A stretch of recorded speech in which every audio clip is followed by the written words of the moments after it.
የሆነ ሰዓት በቃ እግዚአብሔር ነበር ነው ያከመኝ ኦል ታይም ማለት ስባት ከምንም በላይ ሰው መሆን ማለት እንደሆነ ከሌላ ሰው ሳይ እሱ ይሄን ነገር ያሟላ ነገር አገሪቱ ላይ ተፈጥሯለሽ ታምኛለሽ? ቀልቱ እግር ላይ ነው ካየን ማለትሽ እግዚአብሔር ሰጣን በጣም ብዙ ይመስላል።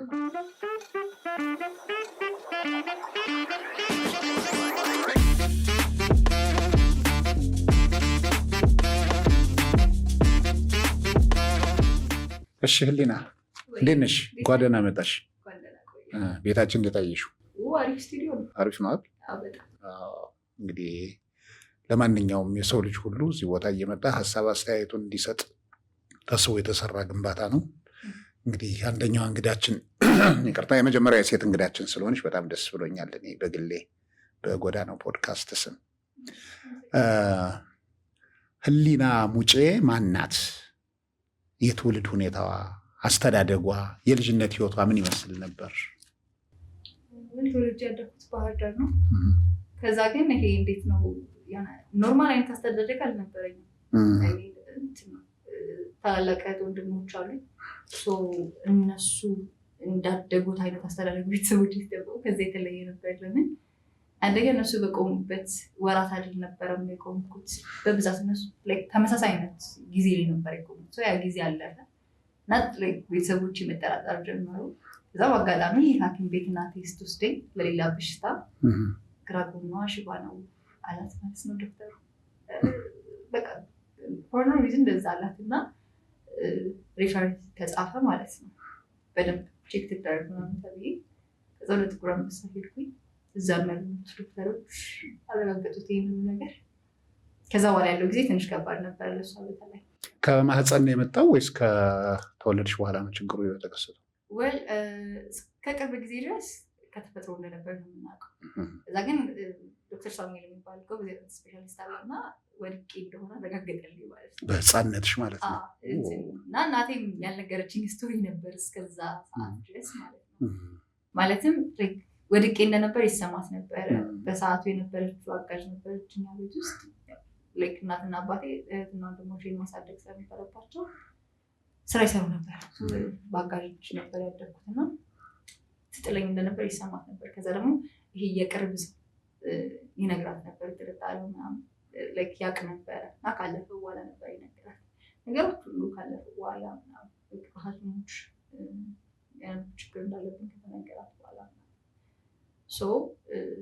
ቅርብ ሆነ ማለት ነው ወድቄ ምክንያቱም ሌሎች የሰጠኝ ሁለት ምክንያቶች ዶክተሩ ካለ ጊዜሽ ተወልደሽ ሊሆን ይችላል፣ ፕላስ ደግሞ የማህፀን መታፈን ነበር። እንደዛ ቢሆን ደግሞ በቃ ግልጽ ነው ለእናቴ ታውቀዋለች። ግን እዚህ አይነት ሲቹዌሽኖች እንዳልነበሩ ነገረችኝ። ሕክምናው ከወልደት በኋላ እንደመጣ አረጋገጠ።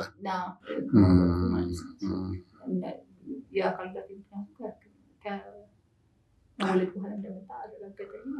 ይሄ ነገር ከተከሰተ በኋላ ከሰፈር ጋር ያሉ የእድሜያቸው ጓደኞች ጋር ይኖራሉ። እነሱ ጋር የነበረሽ ግንኙነት ምን ይመስል ነበር? ከዚያስ የትምህርት ቤት ህይወቱ ላይ ምን ነበረ? እንግዲህ ከተወሰነ ዓመት በፊት ነው። በዚያን ጊዜ በማህበረሰቡ ዘንድ ጫናው ይበዛል። እሱም ሁሉ ተቋቁሞ ማለፍ ትንሽ ከበድ ይላል እና ምን ነበረ እንደው በዛን ጊዜ መልካም ጎኖችም ይኖራሉ፣ መጥፎ ጎኖችም ይኖራሉ። እስኪ ስለሱ ስለ ልጅነት አስተዳደግሽ። ከእድሜ እኩዮቼም ጋር ወይ ደግሞ ከእድሜ እኩዮቼ ወላጆች ጋር የነበረኝ ነገር ያው ጥሩ ነው ልልህ የምችለው አይነት ነው። አንድም ስላለፈ መመለስም ስለማንችል እግዚአብሔር ይመስገን። የእድሜ እኩዮቼ ለምን አልተረዱኝም፣ ለምን እንደዛ አልሆነም ምናምን ብዬ ማለት የምችልበት ሲቹዌሽን የለም። ለምን እነሱም አንድ አይነት የአእምሮ እድገት ነው ያለን። ሊረዱት አይችሉም ምን ማለት እንደሆነ፣ አለመቆም አለመራመድ ምን ማለት እንደሆነ አይገባቸውም። ከእነሱ የተለየ ነገር ሲሆን በየሰዓቱ በየጊዜው ለማስታወስ ነው የሚሞክሩት። እንደተለየ ነገር ነው የሚያዩት። ስድብ ይኖረዋል፣ መገለል ይኖረዋል እና ትንሽ ከባድ ነው። ስቲል ይሄ ምንድነው በወላጆች እድሜ ያሉ ሰዎች ደግሞ የእግዚአብሔር ቁጣ እንደሆነ በቃ የሆነ የተሻለ ነገር እንደማይኖረኝ ምናምን ነበር እየተነገረኝ ያደግኩት። ፕላስ አሁን ያልኩ ማህበረሰብ ደግሞ ፍቅር ሲሰጠኝ ታየዋል። ወድቅ ሲያነሳኝ፣ ሲንከባከበኝ፣ ወላጆቼን ስለኔ ደህንነት ጤንነት ሲጠይቅ እንደዚህ ቦታ ብትወስዷት እንደዚህ ሐኪም መጣ ያው ራሱ ማህበረሰብ ነው ፍቅር በሚሰጥህ በተቃራኒው የሚሆነው እና ጥሩ ነው። እግዚአብሔር ይመስገን በጎ ይዘን እንግዲህ እዚህ ጋር ደርሰናል። ትምህርት ቤቶች ላይ አሁን ለምሳሌ ታች ክፍል ይሆናል፣ ሃይ ስኩል፣ ኮሌጅም ከጨረስሽ አውቃለሁና በእነዚያ መካከል የምታገኛቸው በተለይ ከፍተኛ ትምህርት ላይ የተለያዩ የሀገር ሰዎችን ነው የምታገኝ። በዚህ ነገር ውስጥ ያሉ ሰዎች ይኖራሉ። እነሱ ጋር የሚደረገው የራስን መገንባት ነገን በበጎ መልኩ የመቀበል ግንኙነቶች ምን ይመስሉ ነበር? ከትምህርቱ ባሻገር አሁን ላለው ሁኔታ ጥንካሬ የሚሆኑሽ ነገሮች ያገኘሽባቸው አጋጣሚዎቹ ምን ይመስሉ ነበር? ትምህርት ቤት የነበረኝ ጊዜ ትንሽ ይፈትናልም ደስ የሚልን ጊዜ ነበረ። እስፔሻሊ ይሄ ከኤሌመንታሪ እስከ ሃይ ስኩል ድረስ ትንሽ ከባድ ነበር። ምክንያቱም እንዳልኩ ያው ትንሽ ልጆች ነበር ምናምን እና እነሱ ማደርስታ እንዳያረጉትም ምናምን። ከዛ ግን የሆነ ሰዓት የኔ ዲፌንስ ሜካኒዝም ምን ነበረ? አንድ ሰው መጥቶ አንድ ህፃን መጥቶ ላይክ እንደዚህ የማይሆን ነገር ከተናገረ ድንገት ስቼ ነበር እና እፈራ ነበር። አትሊስት ወደ ራስሽን ታስከብሪያለሽ ቀጣዩን ነገር ስለሚያውቁት ከሆነ ሰዓት በኋላ ጥሩ ነበር። ፕላስ ደግሞ ኤሌመንታሪ ከአንድ እስከ 4ኛ ክፍል ያስተማረችኝ አስተማሪ በጣም ጎበዝ አስተማሪ ነበረች። እሷን ይማረውና መምህርት ትወባይ ማለት በጣም ነበር አንደርስታንድ። በአጋጣሚ ቤተሰብ ነን እኔ ጋር በጣም ነበር ትረዳኝ ማለት ትነግረኛለች። ወደፊት እንደዚህ ኢቨን ውጤት ዝቅ ሲል በስነ ስርዓት ታዋራኛለች ማለት። ከዛ ደግሞ ለእኔ ኮምፎርት ዞን ለመስጠት የተቻላትን ያህል ትሞክራለች። የሆን ያመመኝ ከመሰላት ከዴስክ ወርጄ ወለል ላይ ምንጣፍ ተነጥፎ እንዲመች እንዲዘረጋ ምናምን ታደርገኛለች። ከዛ 3ኛ ክፍል ኦል ምናምን ከሆነ በኋላ ደግሞ ምን ታደርግ ነበረ? እንደ ዛሬ የቀረበ ዜና ቤት ጽፌ አምጥቼ እንደነገ ከክላስ ላይ 15 ደቂቃ ይሰጠኛል፣ አቀርባለሁ። እንደ ሚኒ ሚዲያ ትጠቀምበታለች ክፍለ ጊዜ ሆና ቻንስ ይሰጠኝ ነበር እና በደንብ ከሰራሁ በደንብ ከቀረብኩ ቦነስ ማርኩላ ነበር። ነበር ሰፖርት ታደርገኝ። በጣም ጥሩ አስተማሪ ነበረች። ላይክ ከዛ በኋላ ትምህርት ቤት ውስጥም ጥሩ ኮሚኒኬሽን የነበረ። ሃይ ስኩል ስንገባ አሪፍ ነበረ እና ሃይ ስኩል ስንገባ ያው ተማሪዎቹ የሚሉ ሃይ ስኩል የት ነበር? ጣና ሐይቅ ነው ጊዮን ነው የተማረው? አይ ጊዮን ሳይሆን ባህር ዳር ነው። ቀበሌ 14 የኛ ጊዜ ላይ አይርቅም? ይርቃል ግን ያው በቃ ትምህርት ቤቱ ከወቅት ፓራ ጨርሼ ወደ እንትን የላከን የነበረው ወደ ባህር ዳር መሰናዶ ነበረ። እሺ አዲስ ኢንቫይሮንመንት መልመድ ትንሽ ይከብዳል ነው። ወጣ ያለ ነበር ያኔም ደግሞ ትምህርት ቤቱ እንዳሁኑ አልደመቀም ሰፈሩ። ብዙም ሰው አልነበረው ምናምን። ከዛ ደግሞ የኛ እንትኖች አልነበሩ፣ ይሄ አቻዎቻችን ብዙም አልነበሩ። ከተለያየ ቦታ ነው የመጣና ሞር የሚተዋወቁት 11 እና 12 የነበሩ ሰዎች ናቸው ምናምን እና ልክ እየለመድኩት ስመጣ እውቀት ፋን የነበረኝን አይነት ፓርቲሲፔሽን መኖር ጀመረ ማለት ነው። ይሄ አላ ሁሉም ቦታ የምትገኙ አይነት ልጅ መሆን ጀመርኩ። በጣም ኮሚኒኬሽን ያሪፍ ነበረ ምናምን በሰዓቱ እና ያው እንትን ምንድነው ሁሉንም ተማሪዎችን ማስተማሪዎችንም በጣም ባሪፍ መንገድ ነበር የምቀራረበው እና ተማሪዎች ሁሉም ከአስተማሪዎች ጋር ቆሜ ስነጋገር ምናምን በጣም ስለምንቀላል መጣላ ነበር ይመስላች እና አሪፍ አስተማሪዎች ነበረኝ። እዛም ያው ጥሩ ጊዜ ነበረኝ። ሃይ ስኩልም ላይ የነበረኝ ጊዜ ነበር። ኮሌጅ ትንሽ ፈተን ነበረ። ትንሽ ያው አዲስ ኢንቫይሮንመንት ነው። 12ኛ ክፍል ማትሪክ ካለፍኩኝ በኋላ እንትን ነበር መቀሌ ነበር የደረሰ ዩኒቨርሲቲ። እሺ እናቴ ኦልሬዲ ታውቃለች ባህር ዳር እንደምገባ። ምክንያቱም እሷ በጣም ረጅም ዓመት ዩኒቨርሲቲ አገልግላለች እና የማስቀየር መብት አላት።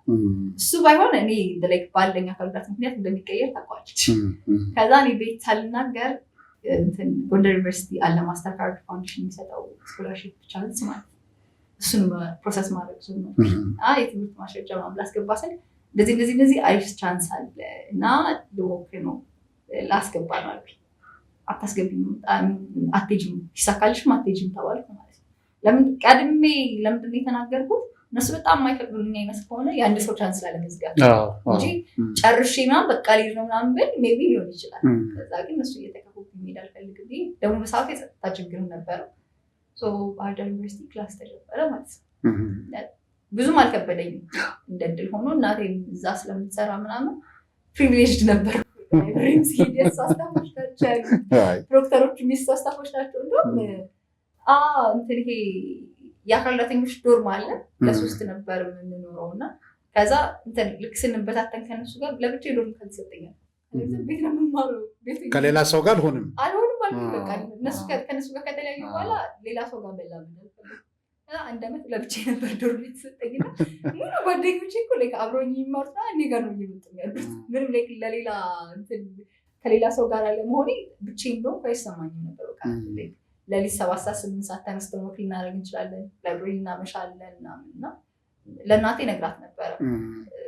የመጀመሪያ ዓመት ላይ ኮመን ኮርስ ነበር የኛ እንትናችን የተሰጠን ስሙ የመጀመሪያዎቹ እና ጆርናሊዝም የማልገባ ከሆነ ሰከንድ ፕላን የለኝም። እሷ ደግሞ ይሄ ከልጅነቴ ጀምሮ ምን እያለች ነው ያሳደገችኝ? ልጄ ህግ ተማሪ ነው የምትሆነው እያለች ያሳደገች።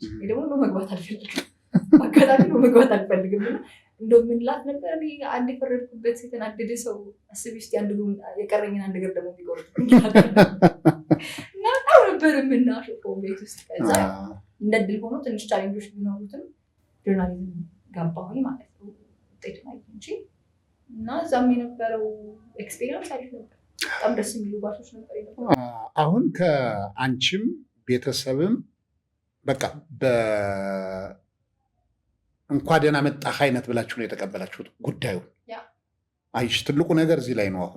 አሁን በቃ አንቺ አይምሮ ላይ ምንም ነገር አልተፈጠረም። በቃ እንደ ማንኛውም ነገር አድርገሽ መቀበልሽ ነው አሁን ጉልበት የሆነሽ። ከዚያ ባሻገር ደግሞ ከ3ኛ ክፍል ጀምሮ ያስተማሩሽ መምህራኖች ያደረጉልሽ ልዩ እንክብካቤ የዛሬዋን ህሊናን እንድናያት አድርጎናል ማለት እንችላለን አይደል? ስለዚህ የአንበሳውን ድርሻ እነሱ ይወስዳሉ።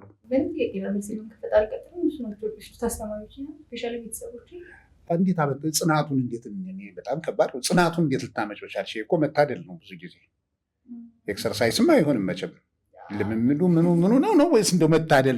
ዝም ብሎ ከላይ ሳይደግ ሳይጣላ የሚባል ነገር አለ አይደል?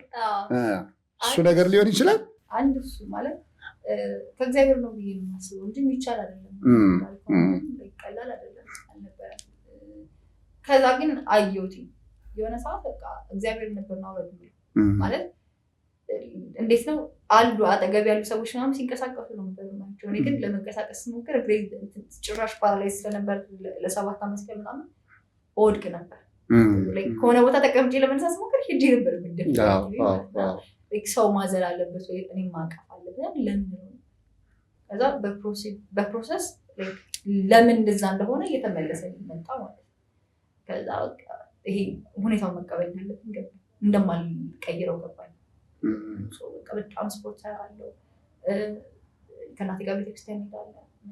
በዛ ፕሮሰስ ቤተሰቦቼን በጣም ስፖርት ያደረጉኝ ስለነበር ያ ነው ነገሩን ያቀለለኝ። የቤተሰብ ጥንካሬ ነው ብዙውን ጊዜ የልጆችን ችግር መፍትሄ የሚያመጣው። የቤተሰቦች ጠንካራ ጎንና ደካማ ጎን ነው። እነሱ ደከም ሲሉ ልጆችም ትንሽ ሞራላቸው የመነካት ነገር ይመጣል። ቤተሰቡ ጠንካራ ከሆነም ጠንካራ ልጅ ነው የሚመጣው። በጋዜጠኝነቱ ሙያ ሞከርሽበት አልሞከርሽውም? ተውሹ? አይ ተማሪ እያለሁ 1 ዓመት አካባቢ አሚኮ ውስጥ ፍሪላንሰር ሆኜ ይሰራ ነበር።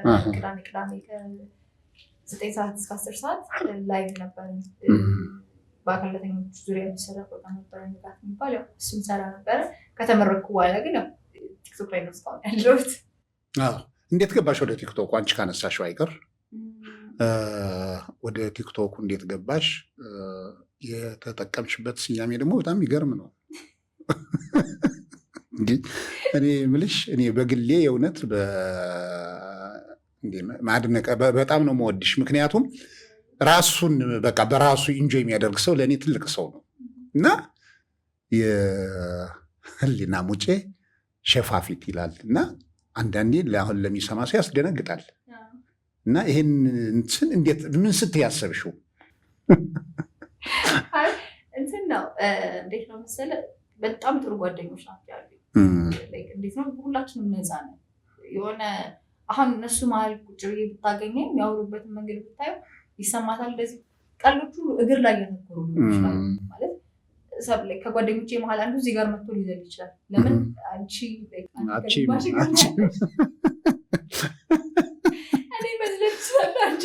እንቁልጭ ምናምን እንደምንባባለው ማለት ነው ድሮ ክራንች ሊደብቁት ይችላሉ። እንደዚህ አይነት ኢንቫይሮንመንት እና ከዛ ሸፎ ገመዳ ቢሞት አይጎዳ ምናምን አይነት ነገር በቃ እንደዛ ነበር የምናወራው። እና ኦኬ ይሄ ነገር መስራት ይችላል ካሉ ማሰብ ጀመርኩ። ፌስቡክ በጣም ነበር የምጠቀመው። በስቶሪ ነው ያለማመድኩት። ሰው ስቶሪ ላይ ጽፏለሁ፣ ፎቶ ምናምን ሰዓት ፖስት ሸፍ የልኩ ነው የምጠቀመው። መጀመሪያ በጣም ኃይለኛ ተቃውሞ ነበረው። ከባድም ነበር እንደምታስበው፣ ቀላል አይደለም። እንዴት ነው ራስሽን የምትሰልቢው? ሌሎች አካላቶችን ተጽዕኖ አያደርግባቸውም ወይ? በጣም ጥያቄ ነበር። እየመለስኩ መጣሁና አይ ቲንክ ሰከንድ ኦር ምናምን ፈተና ኑሮኝ ላይብረሪ ቆይቼ ከጓደኞቼ ጋር ወተን ቡና ልጠጣ ስልኬን ተቀበለኝና አንድ ጓደኛዬ እስኪ የሆነ ነገር አውራኝ ያወራሁትን የሆነ ነገር አወራሁ። ስለ ምስጋና ነበር ሶሻል ሚዲያ የመጀመሪያ ቪዲዮ ሰራሁት፣ ቫይራል ይወጣል። ከዛ ኤዲት ሳደርገው ደስ አለኝ፣ ፖስት አደረኩት። ከዛ በጣም ወዳቸው ቲክቶከሮች ምናምን ኮመንት ማድረግ ጀመሩ፣ ፎሎ ማድረግ ጀመሩ ምናምን። ይሄ ነገር መስራት ይችላል ካልኩኝ ከዛ በቃ በዛው ቀጠልኩ። አዎ ቻሌንጁ ግን ነበረ ማለት አይዞሽ ምናምን ጀግና እንደሚሉሽ ሁሉ እንዳልሽው እንዴት እንዲደረገ ማለት በጣም ሪፖርት ነበረው ሊደርስ የነበረ እንደ ሄት ስፒች የሚቆጥሩ ሰዎች ስላሉ በደንብ ነበር ሪፖርት የነበሩ አንዱንም እግርሽን ሰብረን እናስቀምጥሻለን ምናምን የሚል ሰው ምናምን ያው ማስረዳት አልደከመኝም ነበር ቻሌንጁ ቀድሜ ስለማስበው በዛ መልኩ ነበር የቀጠለው። ከዛስ አሁን ያለበት ደረጃ በጣም ብዙ ተከታይ አለ። 705,000 ደርሰናል። 705,000 ተከታይ አለው። በጣም ትልቅ ነገር ነው። በዚህ አይነት ጉዳት ውስጥ ካሉ ማህበረሰቦች ጋር ያለሽ ግንኙነት ምንድን ነው? ቲክቶኩም ላይ ሊሆን ይችላል፣ በአካልም ስታገኛቸው። አሁን እንዳለመታደል ሆኖ ብዙዎቻችን ቶሎ ነው አንገታችን ምንደፋ የሆነ ነገር ሲፈጠር። እንኳን እንዲህ አይነትን ነገር በአካል ላይ ያለ ነገር ይቅርና የጤና ችግር እንኳ ትንሽ የጤና ችግር ይሄ ነገር ትንሽ ክትትል ያስፈልጋል ሲባል ቶሎ ሞራላችን የሚነካ ሰዎች ነን እና እንደዚያም አይነት ሰዎች ይኖራሉ። እና ምን ያህሉ ከአንቺ ተምረው የጥንካሬውን መንገድ ያዙት? የአንቺን ጎዳና ያዙ አሉ ወይ? ደክመውስ ዝም ብለው የቀሩ አሉ ወይ? በደንብ የምናወራ ልጆች አለን። ቲክቶክ ላይ በደንብ የሚሰሩ ልጆች አሉ። መሳቡም ከማለት ለምሳሌ እዚህ ባህር ዳር አጃይባ በተፈጥሮ 2 እጅ የሌላታለች። ሀብትሽ የማይራመደው ለጊዜው ረፍት እያደረገ ነው። እሱም አለ። ሶሻል ሚዲያ ላይ ካሉት ነው የምጠራለን። ቤትም ውስጥ ያወኳቸው ልጆች አሉ። ያው ማህበር ስለነበረ ብቻ በተለያዩ ስራዎች ላይ የማገኛቸውን ሰዎች አሉ። ጥሩ ግንኙነት ነው ያለን ከአብዛኞቹ ጋር። ምክንያቱም አንደርስታንድ እንደራረጋለን እና በጣም ነው የምንቀልደው። አንድ አይነ ስውር ሰው ይመጣ ምናምን እናሾፋለን። ነይ አንቺ ምረኝ እኔ ልደግፍሽ አይነት መደጋገፋ። አንድ ጓደኛ የሆነ ጊዜ እንደቀልድ እንደዚህ እያወራን ምን አልኩት፣ ለምን ያለንን ነገር ከኛ አንዳንድ ነገር ተወስደው አንድ ኖርማል አካል ጉዳት አልባሳት ልታዋጡ ነው እናዋጣ ያለን ነገር እናዋጣ በቃ ቢያንስ አንድ ሰው እናቁም ስለው ያን ነገር ውስጥ ፌስቡክ ላይ ፖስት አደረገው ይችላል። በጣም ነው የምናሾፈው። ምን አደረግ አንድ ጊዜ እንደውም ስብሰባ እንደዚህ ሁላችን ተቀምጠን ነውና እኔ አልገባኝም ነበር። እሱ ተነሳና መጣ። ፊት ለፊት ነበር የተቀመጠው። ዞሮ መጣና ምናምን በቃ ሁላችንም ደክሞናል ሰልችቶናል ምናምን። አየሽ እግር ያለው ሰው እንደዚህ ተነስቶ ተናፍሶ ምናምን እና በጣም ነው የሚያሾፉት። በጣም ዋና ቢሆን እኮ አንቺ ውሃው ሳይኖር በባዶ ነው የምትዋኙ የሚለኝ ጓደኛ ያለ በጣም የሚያሾፉት ጓደኞች ናቸው ያሉኝ። ያው ጥሩ ግንኙነት ላይ ያለን። ግን አሁን ዋና ስትይ አዲሽናል የምትሞክሪው ነገር አለ በተጨማሪ እንቅስቃሴ ላይ? ምክንያቱም አሁን በፕሮፌሽናል ደረጃ የፓራ ኦሎምፒክ ምናምን የሚሉት አሉ። በዓለም አቀፍ ደረጃ ዋናው ኦሎምፒክ ካለቀ በኋላ የሚካሄድ ዓለም አቀፍ ስፖርት አለ። ትልቅ ክብር፣ ትልቅ ሽልማት ያለው እና እንደው ዝም ብሎ እግር ኳስ፣ መረብ ኳስ፣ ባስኬት፣ ዋና የሆነ አንድ የምትወጂው ነገር ይኖራል? በፊት ዳርት ጮት ነበር። ከዛ የሆነ በጣም ረዥም ጊዜ የሆነ ጁኒየር ተማሪ እያለሁ ነበረ ጮት የነበረው። ተውኩትኝ። ከዛ ያው በክላስም በምን ብዙም ከቤት ስለማልወጣ ነበር። አሁን ግን ዋና ብማር እያሰብኩ። ዋና ብትማሪ በጣም ጥሩ። አንደኛ የባህር ዳር ልጅ ነሽ። ጣና ነው ያለ ደግሞ እርግጠኛ ነኝ ለዋና ምንም ያግድ ነገር የለውም። ምክንያቱም ብዙን ጊዜ በእግር የማይሸፈን ነገር በእጅ የሚሸፈን ነገር ነው ዋና እና እሱን መቀጠሉ ጥሩ ነው። እሺ እና አሁንስ ምንድን ነው ያለሽበት ሁኔታ? ነገሽስ ምን ይመስላል? አሁን ያለውት አሉ እንደዚህ አብረን የምንሰራቸው ካምፓኒዎችም ድርጅቶችም አሉ። ቲክቶክ እንዳለ ነው። ከቱርኪያ ኮፊ ጋር እየሰራ ነው። ኔክስት ታይም ሲመጣ በዚህ ከቱርኪያ ኮፊ ኤክስፖርት ስታንዳርድ ቡና እዚህ ስቱዲዮ ታገኛላችሁ። በጣም አሪፍ ቡና ያላቸው ዴይሊ የተለያየ ቡና ነው። ዛሬ ሲጠማ ቡና ከሆነ ነገ በጨፌ ነው እና እንደውም ቡና ልድ ነበር በእነሱ ምክንያት የወልድ ለምድ ነው። ስለዚህ እኛንም የበለጠ ሱሰኛ ልታረጊን ነው እና ከእነሱም ጋር እንሰራለን። ብቻ በጣም የተለያዩ ካምፓኒዎች አሉ።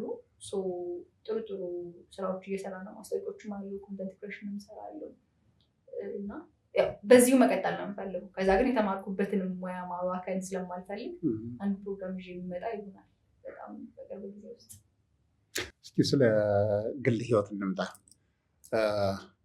እያንዳንዳችን መቼም የነገ ፕላን አለን። ሁላችንም ቤተሰብ ጋር አንኖርም። የራሳችን ጎጆ ይኖረናል፣ ላነሰም በዛም። እሱ ጋር ያለሽ ነገ ያለሽ ቅድ ያለሽ ተስፋ ምንድን ነው? ያው ቤተሰብ የራስህ ይኖርሃል። ስፔሻሊ ደግሞ እኔ የራሴን ቤተሰብ እያየሁ ስላደግኩኝ ትጓጓለህ የበለጠ። ስፔሻሊ አሁን እናትና አባቴ ምናምን ማየት እንደሚፈልጉ አውቃለሁ የራሴ ቤተሰብ ወይ ግን ደግሞ አንዳንዴ እግዚአብሔር ሲፈቅድልህ ነው ሁሉም ነገር ነው። ስፔሻሊ እኔ ምናምን አለው ለልጆቼ አሪፍ እናትና ባለቤቴ ለሚሆነውም ሰው ጠንካራ ሚስት መሆን እንዳለብኝ ነው እና ያው አሁን የምትሰራበት ጊዜ ይኖርሃል ምናምን እሱን እያደረኩ ነው ያለሁት። አይ ትልቅ ነገር ነው። አዲስ ነገርም ሲኖር መጥቻ አብዴት አደርጋለሁ። ያኔማ ሳትመጪኝ ያንን ተጠርተን የምንመጣ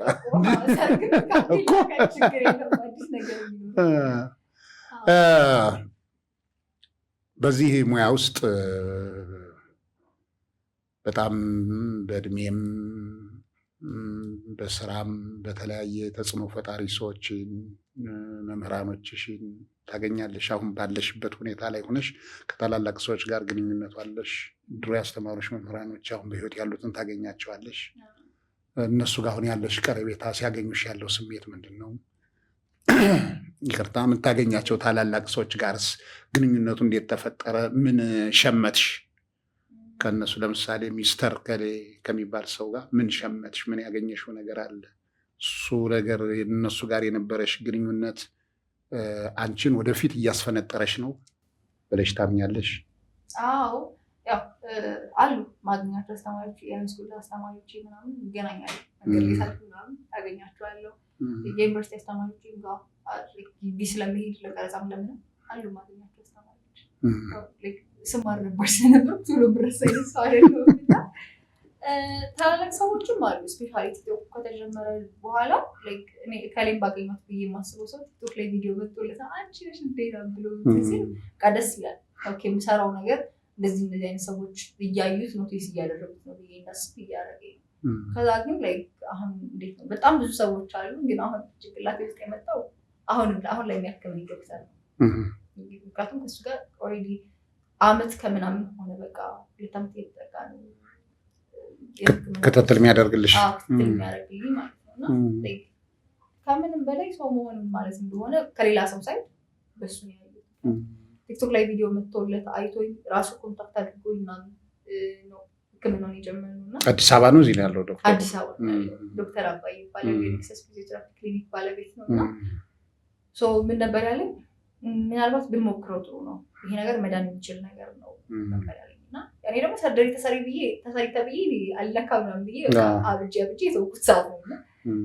እንደ አጋጣሚ ለስብሰባ ወደ አዲስ አበባ ሲሄድ ለምን አላገኘሁም ብዬ ሄጄ ክሊኒኩ አገኘሁት።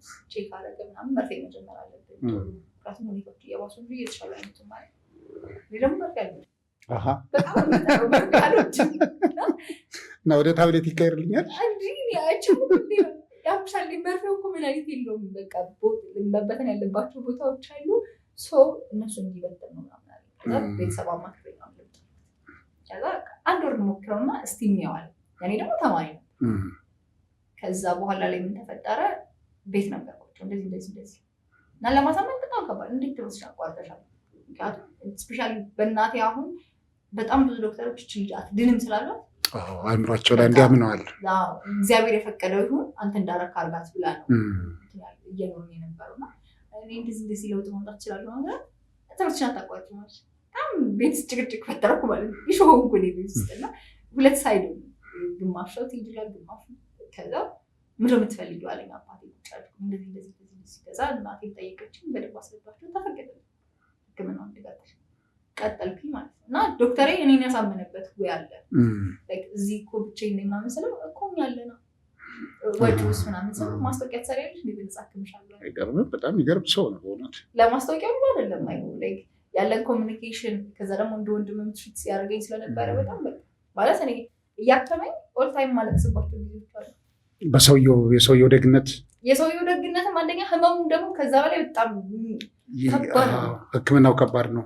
120 መርፌ በሳምንት አለ። በሳምንት 3 ቀን 4 ቀን ነው የምወስደው እና በቀን በቃ ከ40 መርፌ እስከ 30 መርፌ ምናምን ኖርማል ግራ ያወጡ ምናምን ነው የምገባው ቤት እና ያውቃል ቁጭ አድርጎ አባሎኝ ምናምን ውሃም ጽቶልኝ ምግቤን ቼክ አድርጎ ምናምን እንደዛ ነበረ። በቃ ኤንድ ኤቭሪ ስቴፕ እሱ አብሮኝ ነበረ፣ እንደ ታላቅ ወንድም አብሮኝ ነበረ። በዚህ አጋጣሚ በጣም ቴንኪው ማለት እፈልጋለሁ። በጣም መመስገን የሚገባው ሐኪም ነው።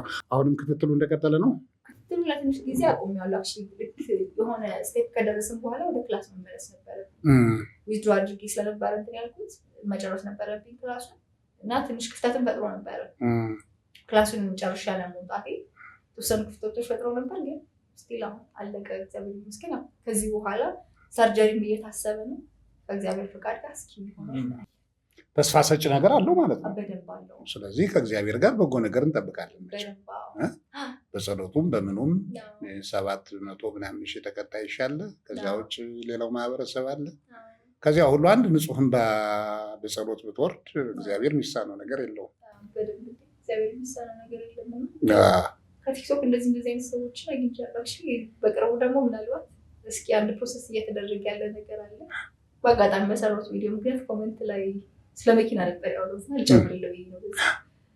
ሰው ምንድን ነው የተፈጠረው? እኔ መኪና እገዛለሁ ምናምን ብዬ እንትን አልኩኝ። የምርቃት ገውኔን አድርጌ ስራ ነው ምናምን አስቤ የሰራሁት። ከዛ ኮመንት ላይ ጆሳ ካር ማርኬት የሚባል ካምፓኒ ያለው ሰው ባለቤቱ ነኝና እኛ ጋር 50% ፉል ዲስካውንት ትሰጥሻለን፣ 50% ብቻ ከፍለሽ ኤሌክትሪክ መኪና ትሰጫለሽ። ቀልድ ነበር የመሰለኝ። ቀልድ ለማንኛውም ሁለት እኔ ዝም ብዬ ነበር ያለ ደውላቸው ምናምን አለችኝ። እንግዲህ ደወልኩለት የምሩ አወራን ፕሮሰስ አድርጌያለሁ። በዛ ሰዓት ደግሞ አይደለም 50% ምንም ያልነበረኝ ሰዓት ለነበር። ከዛ ሞቲቬሽን ኖረኝ ምናምን አሁን እስኪ ፕሮሰስ እያደረግን ነው ከካምፓኒዎች ጋር ማስታወቂያ ለመስራት እና በጣም ትልቅ ነገር ነው። ምን ያክል ደጋግ ሰዎች እንዳሉ ምድሪቱ ላይ በእውነት እኛም በጎዳና ፖድካስት ስም ይሄ ነገር መፍትሄ አግኝቶ በመድኃኔዓለም ክብርና ጸጋ ይህን ደረጃውን እየተሯሯጥን መጠን ደግሞ የምስራቹን የምናበስርበት ቀን ሩቅ አይሆንም ብዬ ተስፋ አድርጋለሁ። ከዚያስ ውጭ ተጽዕኖ ፈጣሪ ከሚባሉ ሰዎች ጋር ከነማን ጋር ግንኙነቱ አለሽ? በጣም ብዙ ሰዎች ናቸው። የተወሰኑ ትንሽ እንደው ቲክቶከሮች እንዳሉ ሆነው ከዛ በቤተክርስቲያናችን ያሉ መምህራንም አሉ። በጣም የምንወዳቸው ሰዎች ስፔሻሊ ዲያቆን ማቲያስ ተሾመ ይባላል እና ቤተክርስቲያናችን ውስጥ ከአዲስ አበባ ካሉት አጥቢያዎች ውስጥ በአንዱ መምህር ነው እና በጣም ቅርብ ግንኙነት ያለ እንደታላቅ ወንድም ይመክረኛል። እንደዚህ ለምሳሌ ዲያቆን ሄኖክ ኃይሌ መንገድ ላይ ሳገኘው በጣም ነበር ደስ ያለኝ። በዚህ አጋጣሚ ለመናገር ያክል እነየው ቢመኑ ፓስተር ቸሬ ተገናኝተናል። አንድ መድረክ ላይ ሰርተን እናውቃለን አብረን ከፓስተር ቸሬ ጋር። ዶክተር ወዳጄነህ አሉ፣ ፊልም የሚሰሩ ሰዎችም አሉ። በተለያየ ሙያ ውስጥ ያሉ ሰዎች አግኝቼ አውቃለሁ። እነዚህ አሁን የጠራሻቸው የሃይማኖቱ ሊቃን ታላላቅ ምሁራኖች ናቸው። ያለውን ሁኔታ አይተው ከሃይማኖቱ ጋር መፍትሄ ይኖረዋል ምናምን የሚል ነገር ላይ አውርተውሽ ያውቁ? እንዲህ ብናደርግ እንዲህ ቢደረግ ጸሎት ቢደረግ ጸበል ቢካሄድ ምን ቢል የሚለው ነገር ትንሽ በዚህ ነገር ላይ ኢትዮጵያ እድለኛ ስለሆነች ሰፊ ስለሆነ የእምነት ጥንካሬዋ ከዚህ አንጻር ያወራችሁበት ነገር እስኪ አለ? እንዲሁም አንድ ጓደኛ ዲያቆን መምህር አሳምነው ይባላል። ከአገልግሎት ስንወጣ ነበር የተገናኘነው። እንደዚህና አንድ አባት አሉ እንደዚህ አዋራቸው እስኪ ብሎ ስልክ ሰጠኝ። ከዛ ሄድንበት ፕሮሰሱን ትንሽ ጥሩ ለውጦች ነበሩት። ቢያንስ ሰላም ነበረኝ ምናምን በጣም ነው የሚመክረኝ። ላይክ ይነግረኛል አንቺ በቃ እግዚአብሔር ሊሰራብሽም ላይሰራብሽም ሊሆን ይችላል የእርሱ ፈቃድ ስለሆነ እንደዚህ ሆኖና ከምክርም ሌላውን ተሆነ ለውጥ ኖርም አልኖርም ከምክር አንፃር በጣም ነው የሚነግረኝ። ላይክ እንዴት ጠንካራ መሆን እንዳለብኝ ጸበል ኦልሬዲ እንደዚህ ጸሎት ጸበል ሱባኤ ምናምን ኦልሬዲ ላይክ እያደረግን የነበረው ነገር ነበር እንደ ቤተሰብ ማለት ነው። ቅድም እንዳልኩ የ7 ዓመት ከምናምን አልጀመርም ነበር በጸበል ከዛ ደግሞ ቤተክርስቲያን በጣም ስለምንሄድ ከዛ ደግሞ ስፖርት ተጨምሮበት ነው እንደዚህ ክራንች ይዤ መራመድ የቻልኩት እንጂ መናገሩ ላልችልም ነበር። በስለት ነው መናገር የቻልኩት። እናቴ ለቅዱስ ዑራኤል ሄዳ ተስላ ማለት ነው። ምክንያቱም አስደንጋጭ ነበር። እጄ መስራት አይችልም፣ አይኔ የተንሸዋረረ ነበር፣ እግሬ መራመድ አይችልም። ከዛ መናገር እንደማልችል ደግሞ አወቀች። አስበው እንዴት ከባድ እንደሆነ በጣም እና በጣም እንትን ነበር ሂውጅ ነበር ነገር እና ነግራኝ ነበር እንደውም በቃ ሁሉም ነገሯን አንተ ወሰድ አንደበቷን ግን ለኛ ቢያንስ ሀሳቧን ገልጻ ነው ይቻላል ብለው ነው በቃ ተስላም መናገር ይቻላል እንጂ መናገር አይቻልም። ስለዚህ በጣም ከፍተኛ ለውጥ ላይ የመጣው በጣም ይደንቅ ነው። እኔ አሁን ያ ሁሉ ነገር እንትን ያለ አይመስለኝም ነበር። እግሮች ላይ ብቻ የተፈጠረ ነበር የመሰለኝ። እንደውም አንድ ዶክተር ምናለኝ እንደዚህ ለቼክአፕ ምናምን ሄጄ አላመነኝም። እያወራን ኮሚኒኬት እያደረገን የዩኒቨርሲቲ መታወቂያ እያሳየሁት የአእምሮ ውስንነት ያለብኝ ኦቲስቲክ እንዴት አልሆንሽም እስከ 6ኛ ክፍል የተማርሽው ላለኝ ማለት ነው። ቁጭ አደረኩለት አውጥቼ አይኔን ማለት ነው። አላመነኝም። እስኪ እንደዚያው እንደ የአንቺ ኬዝ እኮ ኦቲስቲክ የመሆን እድልሽ ሰፊ ነው፣ እንዴት ሰላም ነው አለኝ። እግዚአብሔር ፈቅዶ ነው እና የተከራከረኝ ሁላ ሰው ነበር። እግዚአብሔር ከምን እንደጠበቀኝም ስለማስብ በጣም በእውነት በጣም ደስ የሚል ነገር ነው። ስለዚህ አሁንም ዘመናዊውም ሃይማኖታዊውም ጎን ለጎን ቢሄዱ የሚያመጣው ክፋት ያለ አይመስለኝም። እኔ ህሉ ያ ሁሉ የልጅነት እስከ 7 ዓመት የነበረው ለቤተሰብ አንቺ ብዙም ያው ከ3 ከ4 ዓመት በኋላ ነው አንደርስታንድ ልታረጊው የምትችይ እንጂ ፔኑን ቤተሰብ ነው ትልቁን ሸክም የተሸከመው። አሁን ያ ሁሉ አለፈ። ህሊና ትምህርቷን በተሳካ ውጤት አጠናቃ ባህር ዳር ዩኒቨርሲቲ በአደባባይ ገዋን ለብሳ ተመረቀች። የመጀመሪያው በመካከል ቲክቶኩ ተፈጥሯል። 2 ድል። ያ ቤተሰብ እናት አባት እህት ወንድም ጎረቤት ጓደኛ አስተማሪዎችሽ እስከ ዩኒቨርሲቲ ሌቭል የነበሩ አስተማሪዎችሽ አንቺ ምን ተሰማሽ? ያ ገዋን ያ የታላቅ ዩኒቨርሲቲ ገዋን ትከሻሽ ላይ ሲያርፍ ምን ተሰማሽ? ቤተሰብ ምን ተሰማው? እነዚያ ደግሞ እንዲህ በማያገባቸው ሲያወዳውዱ የነበሩት በእግዚአብሔር ስራ ገብተው ጣልቃ እንዲህ ሆኖ መርገም ከዘር የመጣ ከምን የመጣ ከወንዝ የመጣ የሚሉት ሰዎችስ ምን አሉ? አክቹዋሊ የምርቃቴ ቀን በጣም ደስ የሚል ቀን ነበር እና ምን ነበር የነበረው የምርቃቴ ቀን ለቅዳሜ ሆኖ እኔ ሐሙስ ማታ ምናምን ነበር የገባሁት። በቃ ተውኝ ፕሮግራሙ ላይ ሄጄ ይገኛሉ ምንም ነገር አልፈልግም ማለት ነው። ያለፍኩበትም ነገር ስለነበረ ኦልሬዲ ቲክቶኩን ምናምን መስራት ጀምሬ ስለነበረ ሞር ምንድነው ስራ ላይ ያለ ጭንቅላት ነበረኝ። ደስ ብሎኛል እኮ በጣም የዛን ቀን ያገኟቸው ማስተማሪዎች ነበሩ ምናምን ቀልደን ያለፍነው ምናምን። ከዛ ግን እንዴት ነው ስፔሻሊ አቋርጬ እንደመመለሴ በጣም ነበር ደስ የሚል ስሜት የነበረው። ፕላስ ጓደኞቼም ሰርፕራይዝ አድርገውኝ ነበር። ደግሞ አዲስ አበባ ነው አብዛኛዎቹ ቲክቶከር ጓደኞቼ የነበሩት እና ለሌላ ቦታ ለመሄድ ጉዞ ላይ ነበሩ። ሁሉም እንኳን ደስ አለሽ። ሌላ በጣም መሄድ የምፈልገው ገዳም ነበር ዝቋላ አቦ ባል ገዳም ነበር። ሄደናል ዝቋላ አቦ እና ግን እንኳን ደስ አለሽ ጥላ እናስገባለን ምናምን ብለው ዘጉትና እሺ አልኩኝ ማለት ነው።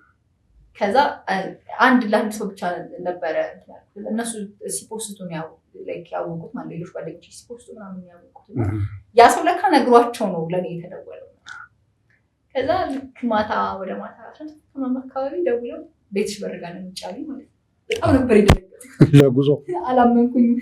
ዝቋላ ቦነን ብለው የሄዱ ሰዎች አንቺ ጋር መጡ።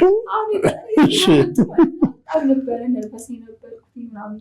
ከዛ የመቤታችን ስል ሰጡ ምናምን አይሆን ሰዓት ማለት አቃተኝ። በቃ በጣም አለቀስኩ። ስሜታዊ ሆንሽ? በጣም ነበር ስሜታዊ ያደረጉኝ። ያው ቤተሰቦቼን ጓደኞቼን አገኘኋቸው። በጣም ደስተኞች ነበር። ሁላችሁም ጥሩ ቀን ነበረ። ያው ስለ በጣም ጉዳዩ ቫይራል ወጣ። እኔ እንደውም ፖስት አላደረግም። በጣም ብዙ ፖስት አደረገውና ሆፕፉሊ እንደዛም ሲሉ የነበሩ ሰዎች የትም አደርስም ሲሉ የነበሩ ሰዎች ኢንፎርሜሽኑ ይኖራቸዋል ብዬ አስባለሁ። በጣም የሚገርም ነገር ነው። ብዙዎችን አሁን ቲክቶክ ላይ ነው የምታገኛቸው። እኔ በተለይ አሁን እዚህ ይሄ ሚዲያ የሚከታተሉ ሰዎችም ከአንቺ ብዙ የሚማሩ አሉ። እኔ አሁን ይህን እድል ያገኛሉ ብዬ ማስበው አካል ጉዳተኞች አይደሉም። ሙሉ አካል ይዘን በጣም የጎደልነዎች ብዙ ነን። ከኔ ጀምሮ ብዙ የጎደልን ያውም አደጋ ሊያመጣ የሚችል አጎዳደል የጎደልን ሰዎች ብዙ አለን እና አንዳንዴ እንዳለመታደል የመጣንበትም አመጣጥ ወሬውም ምኑም ልክ ስላልሆነ አካል ጉዳተኝነት በአካል ላይ ብቻ የሚታየው ተጽዕኖ መስሎ ይታየናል። እኔ ደግሞ የውስጥ ጉዳተኝነትም አለ። የአእምሮ አካል መጉደል፣ የአስተሳሰብ መጉደል፣ የልብ ቅንነት መጉደል ከአካል ከሚታይ አካል የባሰ ነው፣ የከፋ ነው። የአንድ ሰው ልብ ጠማማ ሲሆን ከእግር የከፋ ነው የሚሆነው እና እነዚህ አይነት ሰዎች እና ኖርማሊ ምን አካል ጉዳተኛ የምንላቸውን ሰዎች ምንድን ነው ማለት የምትፈልጊው? ከአንቺ ምንድን ነው የሚማሩት? ለምሳሌ አንቺ በዚህ ሁኔታ ላይ ሆነሽ ማህበረሰቡ ፍቅር ይሰጥሻል። የሚገርመው ነገር ደግሞ የአንቺ ምላሽ ይበልጣል። ገብቶሻል? እና አሁን ብዙውን ጊዜ ማህበረሰቡ ሲሰጥሽ በቃ እሺ እያልሽ እየቆዘምን ምን እያልን ነው ራሳችን ምንገለው። አንቺ ደግሞ በጥፍ ትመልሻለሽ የሚሰጥሽን ፍቅር እና ይሄ ነገር ቅድም ተነጋግረናል፣ ከእግዚአብሔር የተሰጠ ጸጋ ነው። ያን ደግሞ አንቺ አክብረሽ ይዘሽዋል። በጽናት ስለሄድሽበት ነው እዚህ ደረጃ ላይ የደረስሽውና ከአንቺ ተሞክሮ ምንድን ነው የምትታያቸው? በርካታ ብዙ ችግር ያለባቸው ወገኖች አሉ። ያው መጀመሪያ ላይ በብዛት አሁን ይሄ ተጠያቂ የምናደርገው ማህበረሰቡን ይመስለኛል። ግን መሆን ያለበት ነገሩ ከራሳችን ነው መጀመር ያለበት ብዬ ነው የማስበው። እኛ ራሳችን እንወደዋለን። እስኪ አካል ጉዳተኛም ሆነን እኛ ራሳችን እንወደዋለን። ምክንያቱም ራስን መውደድ ከና አካል ጉዳተኝነት ነው። ጤነኛ በሆን ኑሮ ብለን የምንመኘው ሲሆን አካል ጉዳተኛ ሆነን የኖርነው ነው ወይ? ምክንያቱም አሁን ለምሳሌ እንደኔ እንቅስቃሴ ጉዳት ያለበት ሰው መሮጡን በሌላ ነገር መተካት ይችላል። አንድ ነገር ላይ ስቲክ አድርገን መቆየት አለብን ብዬ አላስብም። ምክንያቱም ካየን ራሳችን እግዚአብሔር የሰጠን በጣም ብዙ ነገር ስላለ ማለት ነው። አንደኛ ነገሮች ከራስ መጀመር አለባቸው። ሲቀጥል እግዚአብሔር የሰጠን ነገር ማወቅ አለብን ብዬ አስባለሁ። ከዛ ወደ ሌላ ሰው መሄድ የምንችለው ምክንያቱም ያው ከራስ የተጀመረ ነገር በጣም ብዙ ነገሮችን ይቀይራል ብዬ ስለማስብ ማለት ነው። ይህንን ነው ማለት የምችለው።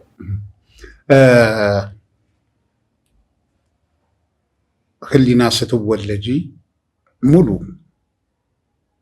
አልፏጭ ጎረቤት ሁሉ እስኪንቀፋት እስኪንሳማት የሚሉሽ አይነት ህፃን ሆነሽ ተወልደሽ በሙሉ ጤንነት ብታርጊና አሁን አንቺ እና እኔ በተገናኘንበት ሰዓት ላይ በዚህ እድሜሽ ብንገናኝ እችን ጠንካራ ህሊና እናገኛት ነበር? ላይሆን ይችላል። ምናልባት ይህ ነገር ባይኖር ነው የዚህን ያህል ቻሌንጅ አሳልፍ ነበረ አይመስለኝም። ምክንያቱም ጥንካሬ የሚመጣው ዝም ብሎ አይደለም። ፈተና ያስፈልገዋል። ከዛ በኋላ የምናሸንፈው የሚሆን አይመስለኝም አይደል? ስለዚህ ይችን ህሊና ወደናታል። እኛ እንደወደድናት ባለቤቷም ወዳታለች። በጣም ጥሩ። በዚህ ሁሉ የህይወት መስቀልቅል ውስጥ መቼም አይረሱሽ ነገሮች ይኖራሉ። በሳቅ የሚያንበሸብሹም ትንሽ የሚያስቆዝቡም ነገሮች ያጋጥማሉ። ያጋጠሙሽ ነገሮች ምንድን ናቸው? ገጠመኞች ብዙ ነገር ይኖራል፣ መቼም እርግጠኝነት ነው።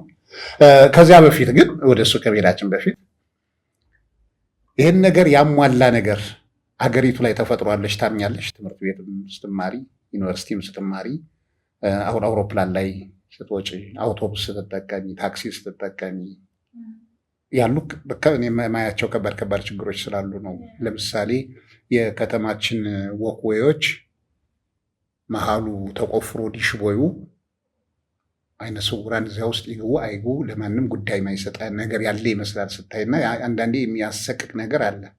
ከነሱ ነገሮች ላይ የጉዳዩን ባለቤት ነሽ፣ እኛም ባለቤት ነን። አንቺ ብቻ አይደለሽም። እንዴት ነው መሰለህ ምንም ጥያቄ ነው የሚለው በጣም ብዙ ነው የሚቀረው። እንደውም አሁን ማህበረሰቡ እንዲሆን መንግስት እንዲያርግ ከማለት ይልቅ አካል ጉዳተኛ ጓደኞችን ባስጠነቅቅ ይቀለኛል። መንገዳችሁ እያያችሁ ሂዱ ማለት ይቀላል።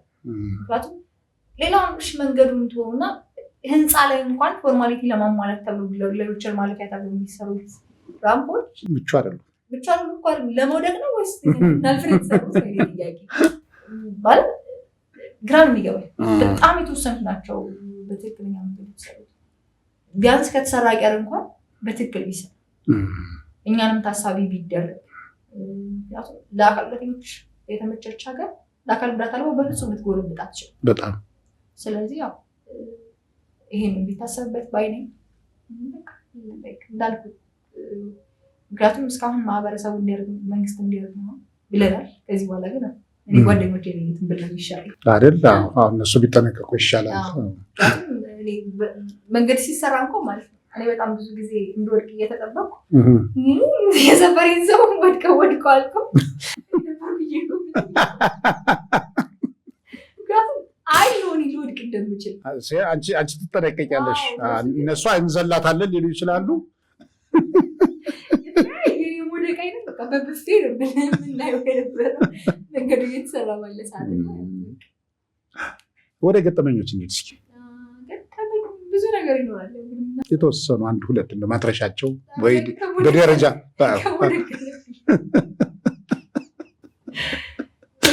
በጣም በቅርቡ የተፈጠረ ነገር ነው ይህ ነገር እና ወደኩኝ ከጓደኞቼ ጋር ወክ እያደረግን ማለት ነው። አንገስ ግቢ ያለው ይመስለኛል እና ወደኩኝ። ቆመው ይስቃሉ እነሱ ጓደኞችሽ ቆመው ይስቃሉ። ምንም ሆዳቸውን ይዘው ነው እየሳቁ ያሉት ነው። አንተ መጣና የምር ሊተላለይ ሊያንቃቸው ማለት ነው። ያበሳጫል። ወድቃ እናንተ የምትስቁት ነው ያኔ ነው። ኦኬ ወድቃ ነው እንዴ? አሁን እነሱ ግን እኮ ይመስቃሉ። በቃ እሱ ሀቅ ነገሩ ነው። እንዴት ነው በቃ ታው ችግር የለውም ምናምን ብዬ እኔ እንደገና ተነስቼ ነው ነገሩን ያበረድኩት። ሰውዬው ይበሳጫል። ምክንያቱም እኔ በራሴ ስወድቅ እስቃለሁ። አንቺ ሳቂ በራስሽ ችግር የለውም። እሱ እንዲሁም አሁን እኔ ማላውቅሽ በሆንና ድንገት ወድቀሽ ጩሄ ላነሳሽ ስመጣ ብትስቂ እኔም ልስቅ ነው የምችለው። በብዛት ግን እዛ አስተውለሽ አትሄጂም ይሉሻል። እና ምን ታደርጊ? ማልቀስ ነበር የሚጠበቀው። ሰው የሚያደርገው ነው ግራ የሚገባው። ኦልሬዲ እየደማሁ እኮ ሊሆን ይችላል እና መተው ምናምን አደሴም ታይም እየደማሁ ነው፣ ተጎድቻለሁ፣ ይታወቃል። አባወራ ሆኛለሁ ግን እንትን ነው እየሳብኩ ተሰልቦኝ ይሄዳል። የራሽ ጉዳይ ግን አሁን ከጎንሽ ያሉ ጓደኞችም ቢሆኑ ማንም ሰው አንቺ ወድቀሽ እነሱ ሲስቁ ቢያይ ወደ ጸብ ይመጣል። ምንም ጥያቄ የለውም። እሱ እነሱም ራሱ አንዳንዴ በጣም አይሆን አወዳደቅ ሲሆን እንዴ ልትጎጂ ትችላለሽ። በጣም ያውቁታል ደግሞ በጣም ጓደኛ ስትሆን ታውቀዋለህ። በጊዜ ሂደት ምን አወቁ? አወዳደቄን ሃንድል ማድረግ እንደምችል አወቁ። ቢያንስ መውደቁ እንዳለ ሆኖ እንዴት አለመጎዳት እንደምችል የተወሰነ ያህል ኤክስፔሪየንስ አለኝ እና በዛ ምክንያት በጣም ጥሩ ሊና፣ ቆንጆ ቆይታ ነው ያደረግነው። የመጨረሻ ጥያቄ ምንድን ነው? የነገዋ ህሊናን በምን እንጠብቃት? አንድ እሱን ነው። እሱ ላይ ትንሽ ከተጫወትን በኋላ ምስጋና ታቀርቢላቸው በርካቶች ይኖራሉ። እነሱ ጋር ጠቅለላ አድርገሽ ከቤተሰብ ጀምሮ ይኖራል ምስጋናው እና እስኪ ከምስጋናው በፊት ግን ነገ ህሊናን በምን እንጠብቃት? ሶሻል ሚዲያ ላይ ያለው ነገር አይቆም ቅድም እንደተናገርኩት። ከዛ በቅርቡ የምንጀምራቸው ነገሮች አሉ። ያው በሂደር እናቆየውና ከዛ ላውንች ስናደርገው የምናሳያቸው ነገሮች አሉ። ፕላስ ደግሞ ሜንስትሪም ሚዲያው ላይ በቅርቡ እመጣለሁ ብዬ አስባለሁ። ስፔሻሊ ሬዲዮ በጣም ስለምወድ ፕሮግራሞች ይኖራሉ ብዬ አስባለሁ። ከሆስት ሲሆን ደስተኛ ነኝ። ተባባሪ አዘጋጅ ሲሆን የሆነ በደንብ እሱን ኤክስፔሪንስ ማጣት አልፈልግም እና እሱ ነገር የምንጀምር ይመስለኛል። አንድ ጓደኛ ጋር ፕሮሰስ እያደረግን ነው። በጣም ጥሩ። ወደ ምስጋናው ያው መጀመሪያ እግዚአብሔር ይመስገን ድንግል ማርያም ነች። አሜን። ክብር ይግባው። ምክንያቱም እዚህ ጋር ለመቆሜ ምክንያቱ እሱ ስለሆነ ከዛ ግን እኔ ማለት ስሟን ጠርቻ መስገኝ ማለት ጠግባት መብርሃን ማለት አሁን ሰው በጣም ጠንካራ ሆኜ የሆነ ችዬ ምናምን የሚመስለው ግን አይደለም። ማለት የሆነ በጣም አጥንት የሚሰብር ነገር ገጥሞ ቤቴ ገብቼ መች ነው አልቅሼ ነግሬያት ነው በቃ የኔ ሀሳብ የሆነ ከዛ ቅልል ብሎ ያ ነገር እንዳልተፈጠረ ትቼው ምናምን ነው የሚነሳው ነው። ያው ከጀርባ ያለችው ከፊት ያለችው ድንግል ማርያም ናት። እሷ ምስጋና ይደርሳል። ከዛ ቀጥሎ ቤተሰቦች ነጋሽ እናቴ በጣም ማመስገን እፈልጋለሁ። ከዛ ወደኋላ እየተጓዙ የሚቀርጡን ጓደኞች ደግሞ እንዴት ቲክቶክም ስንሰራ ምንም ስንል አንድ ጓደኞቼ እና ምን እላቸዋለሁ ስንጀምር እናንተ እንደበለጣችሁ እንዳይሰማችሁ እላቸዋለሁ። ለምን እናንተ ወደኋላ ስትራመዱ እኔ እግዚአብሔርን በልጫቸው እሄዳለሁ። አንድ ቪዲዮ እንደውም ተቀምጧል። ሁሌ ጥላችን ምንድነው አትፍጠኝ ሲቀረጽ በጣም የምንፈጥረው ምክንያቱም እኔ ማውራው ነገር ላይ ፎከስ ማድረገው እና አልፌው ሄጄ አንድ ጓደኛዬ ነው ዞሮ እንደገና ከኋላ መቅረፍ እና እነሱ አደሴት ታይም ካሜራም ላይ ፎከስ ማድረግ አለባቸው፣ ከጀርባቸውን ያለውን መንገድ ማሰብ አለባቸው። እና እነ ቤቢ እነ ናሁ በጣም አመስገን እፈልጋለሁ። ከዛ ሌሎችን ጓደኞች አሉ በጣም ብዙ ስማችሁን ብጠራ ጉራችሁን ስለማልችለው በጣም ቴንኪው ማለት ፈልጋለሁ። ሰፖርት የምታደርጉኝ ሰዎች ምናምን እግዚአብሔር ይስጥልኝ። የዶክተር አባይ ምንዛ ብቻ ቴንኪው ሁላችሁም እና ጎዳናው ፖድካስትን ቴንኪው። በመቶ ሺህ ሰብስክራይብ እንገናኛለን። በጣም በጣም በጣም በጣም ህሊና ሙጬ ሸፋፊት ከጎዳናው ጋር እንግዳ ሁነሽ አንቺን በተለይ አብሬ ለማውራትና ቃለመጠይቅ ለማድረግ እድሉን ስላገኘው በእውነት ነው ለማስመሰል ሳይሆን በእውነት ኩራትና ክብር ይሰማኛል። አክብረሽን ስለመጣሽ እህቴ ቴንኪው። በጣም አመሰግናለሁ።